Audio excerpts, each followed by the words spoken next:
மதுரை மாவட்ட ஆட்சித்தலைவர் அலுவலகத்தில் மாற்றுத்திறனாளிகளுக்கு நட்சத்திர நண்பர்கள் அறக்கட்டளை நிறுவனர் ஸ்டார் குரு மதிய உணவு வழங்கினார்.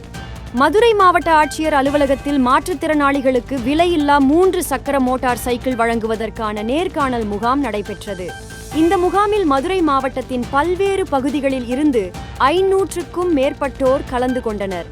நேர்காணலுக்கு எந்த நேரமும் அழைக்கும் சூழ்நிலை இருந்ததால் அவர்கள் காலை 9 மணிக்கே வந்து பசியுடன் காத்திருந்தனர்.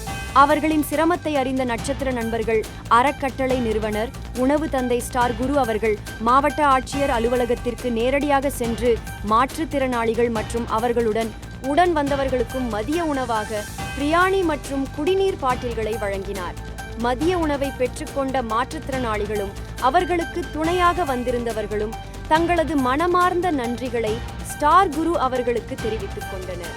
இந்நிகழ்வின் போது மாவட்ட மாற்றுத்திறனாளிகள் நல அலுவலர் சாமிநாதன் மற்றும் மாவட்ட சட்டப்பணிகள் ஆணைக்குழு வழக்கறிஞர் முத்துக்குமார் ஆகியோருடன் இருந்தனர்.